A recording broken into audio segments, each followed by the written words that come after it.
You're here. Who? Just answer their questions. Don't ask any, don't say anything extra. Are you working on a plan to get kids out? Yes. Who asked you to do that? No one. So it's your idea? Yes. Dumb idea. Time to go. May the Lord bless our endeavor. Amen. You should go. Shut up! Eleanor, you were brutalized because of him. Alright, hey everybody, welcome back to the channel. This is Rob here at Smirking Gun Reviews, and yeah, it's 11:58. I just finished watching Handmaid's Tale Season 3, Episode 11. It's called Liars. Full spoilers. If you have not seen this episode, it just finished watching the sneak peek for next week. And since I'll be going to bed right after this, we're in my bed again, because fuck it. And for anybody that last week thought that I wasn't taking it seriously, I took notes. I have notes. I am taking it seriously. I just want to be comfortable while I do it. So, didn't want to wait till tomorrow morning. I wanted to get this done because this is a big motherfucking episode. Holy shit! Did anybody? I didn't think it was going to be this big. And my reactions are in these notes, and my predictions and things like that. So it's all pretty, oh God. Do we even need a season 4? Okay. So, we just jump right in. So that whole thing that was in the sneak peek of last week with Eleanor with the gun on Lawrence. Yes, I realize his name is of Joseph for all the people that kept bringing that up. I don't know why that's important. His name is Lawrence. But I guess if we want to be technical. So yeah, she's got the gun on him. She's having a moment because she's pissed. You know? This is all because of them. And him. And all this. And, you know, June just calmly talks the situation out. And diffuses the situation like she always does with Eleanor. And Lawrence knows this. And I like their conversation. It's crazy, but it's a nice conversation. I mean, her basically saying, you know, you could end up being the hero of all this. And it is pretty funny, you know, them sipping scotch and stuff, and just discussing things like a couple of people that, you know, could have been friends maybe in another life. But that's, we get this plan. So he says he'd get the truck. They got 52 kids that'll go. They got to figure out where the plane is and all that jazz. And so she meets up with the Marthas, and the Marthas at this point, they have their own. They have a plan of their own, and they don't want June fucking it up for them, so they don't want to do it. And it kind of feels like, and I know that I don't usually get political, but this whole thing seems like they're a bunch of Democrats fighting over everything. Like, if they just got out of each other's own way. You know what I mean? Like, everybody's just like, no, I don't want to do your thing. Let's do my thing. Your thing is stupid. You're my... No, it's like all the infighting and then nothing gets done. But in this case, they back off. They say, like, basically, we're not going to get in your way. Don't get in our way.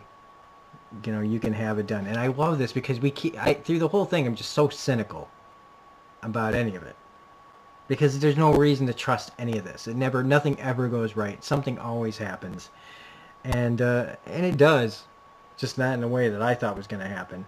And that's how you subvert expectations, folks. Follow this episode. But Fred and Serena now, they're on their little drive, which is so, you know, hey, let's go see the Midwest where I live. And I don't know. Did anybody else think that was Oprah on the radio? Because they are in Chicago, heading towards the Chicago area. That sounded like Oprah's voice, talking about Radio Free America or whatever. I didn't want to check, but I would bet dollars to donuts that was supposed to be Oprah or that was Oprah. And then he lets her drive, and he's like, "You got this." Like she forgot how to fucking drive. Yeah, and it's just two fascists having a nice, you know, Sunday drive out in the country to, you know, deal with Canada, which when they were talking about, right, it sounded like they were going to set up, they were going to try to do something against Canada, because he's saying, like, they were saying, like, they underestimate the power of our beliefs. So it sounds like they were going to try something here, but I'm not sure. So June, though, she gets back to start getting things done with Lawrence, Joseph, and he's completely shredded all of his documents, and he's bailed with a note that says sorry. So he's going off to just try to save his own skin and his wife's skin and say, screw it all. I'm who I am, and I can get my wife out on my own without dealing with crazy old June and her plans to get kids out. So again, it just shows he don't give a fuck. He doesn't care about these kids or anything like that. He's a person like that. He's just going to always try to save his own skin. And so I was like, oh, fuck. Fuck. Here it is. This is the thing. This is what I was worried about. Again, them pulling the rug out from under us before we even get any momentum going. It's like, God damn it. And so we get the, Serena and Fred are hanging out with this family, of Midwesterners, us common folk. And the only thing I could think of was, at the time, was Making America Lame Again. I don't know. Or like Schrute Farms, them singing some weird song that I've never heard of. But I don't know. It's probably some weird Bible gospel thing that I would never understand. But in a way, I guess, I mean, it's fucked up how they got here, but I mean, I do kind of understand some people wanting a simpler life without all the trappings of modern society and technology and all that stuff. But did you really have to burn the whole country down, basically, to do it? So, I don't know. Then they, Fred and Serena have this, conversation out in the woods, and him talking about how he'd end up being the man behind the woman, and she'd end up divorcing him for someone who could give her a kid, and she's kind of saying the opposite, like, no, you leave me and everything. And I love, like, this episode's called Liars, right? And I just love watching them lie to each other, like their own delusions, like they believe their own lies. And they're so sincere about their bullshit, when it's like, that in the end none of this would happen. Like, you talking about, oh, I would have a simpler life. I don't need all the pomp and circumstance. Bullshit, Fred. Don't bullshit a bullshitter, man. But I mean, it is impressive. It is impressive, their delusion, that they never waver from it, even if they're just trying to fool each other. But Lawrence returns, and it's because he can't get out, because they're on to him about something. He doesn't know what, but he's paranoid and saying, like, look, it's only a matter of time before they come for us, and we're not going to be able to do anything about it. We're going to get caught.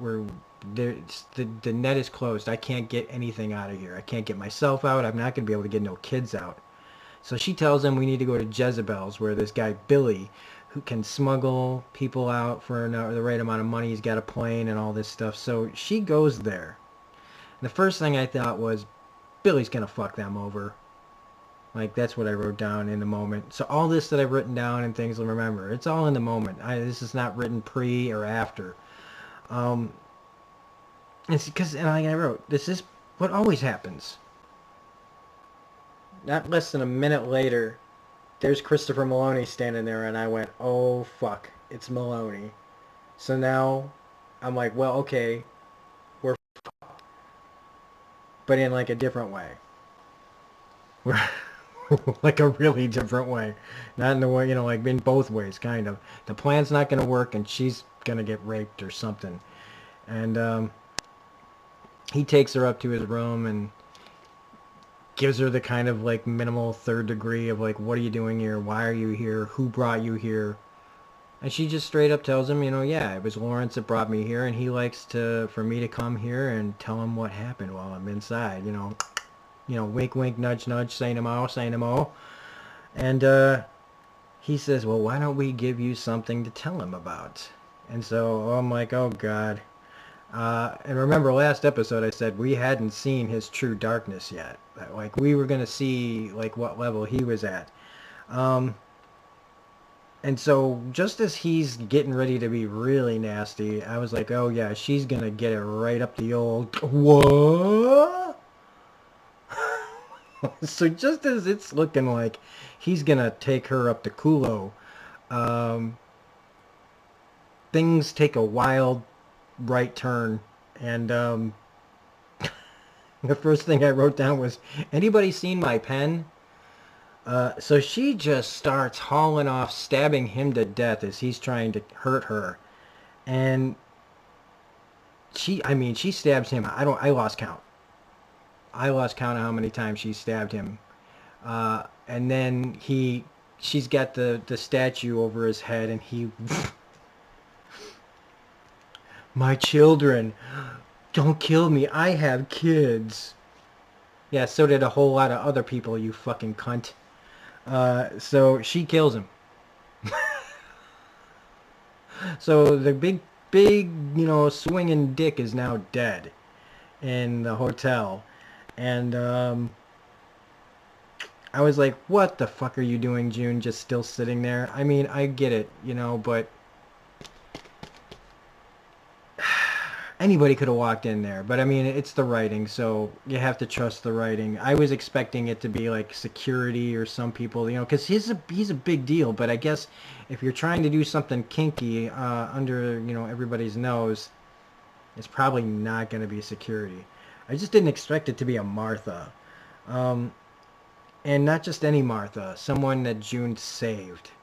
And now they're repaying the favor. Now, is that a little convenient? Sure.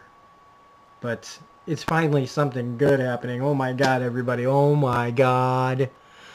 I didn't think I'd ever live to see the day. And definitely not in this episode would we see the death of the commander by June stabbing him to fucking death.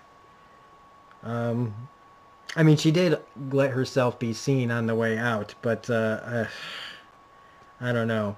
But then the first thing I thought was, well, Fred's going to get a promotion. I wrote that right after it. And they see the guy from Canada rolls up on him, and they're like, hey man, I got a place up the road. We're going to talk where we can meet. And the first thing I thought of was, I'm serious, this would be where I would set up an ambush. It made me think of the movie Hoffa with Jack Nicholson, where they were like, oh, hey, like, they're just at a rest stop, and then somebody just rolls up and takes them. And, and that's exactly what happens. Now, is it predictable? Because I was able to figure it out? Sure. Did that make it any less satisfying that old Fred gets his ass arrested for war crimes? Fucking A, no it wasn't. It was fucking awesome. So, yeah. Like I said, do we even need a 4th season? Do we? We've got, like, what, 2 episodes left? I mean, we could wrap this fucking thing up. I mean, next week's episode, we get to see June's husband squaring off, getting to talk shit to Fred, but Fred talking shit back, realizing that Serena set him up. The whole thing with June saying that Serena only does something nice when she's up to something. So maybe there's more going on, that we could see a reversal of power in a way. I don't know. But the Marthas, talk about, being, these guys are, really good at their jobs. To a fault for at least the people in Gilead, because they just make the commander completely disappear like he was never there. And that's, again, it bites them in the ass. Their little kinks and stuff, and little secret rendezvous, and their own hypocrisy gets Commander, I can't remember his name, I'm just going to call him Commander Maloney, dead. And the visuals here and everything throughout the whole episode, like the shots of the over the top of the cars and everything, but just the way that they shot the whole getting rid of the commander's body was really, really cool. And it ends with Lawrence giving June a gun, saying they'll be coming for us, which is what he said earlier. But from the trailer for next week, I don't know if that's quite how it's going to go down. And again, they're really good at being misleading in trailers. But if it wasn't 12:13 and I was trying to be a little quiet, I'd be rocking the house right now and playing like fucking 4th of July fireworks and shit. Maybe I should play some at the end of this video, like ba ba ba da ba ba da ba ba ba ba ba ba. So the commander is dead. Fred's arrested for war crimes. Serena's there too. And I mean, if they move quick enough, who's to say what can happen next? So holy shit, guys. I want to say thanks to everybody who watched last week's video. I think that's probably the most views I've gotten on a Handmaid's Tale video, and I did it from my bed. I didn't do this again just so I'd get views, but I want to appreciate that. And remember, everybody, if you are a subscriber and you leave a comment in any of the videos for Season 3, you do automatically get put into the contest to win the Handmaid's Tale Season 1 Blu-ray or DVD, whichever you want, whoever gets picked. But you do have to be a subscriber. And so, yeah, holy moly, guys. Can't wait for next week. Hopefully this was a good review for you guys, because I'm ready for bed. So if you liked this review, please hit the like button.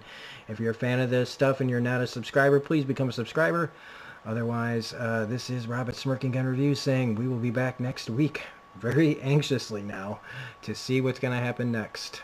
This show just made a complete turnaround for me. And, yeah, there's hope on the horizon. But, lest I get ahead of myself, this is The Handmaid's Tale, so who knows what's going to happen next. So, have a great night, and we will see you on the next video.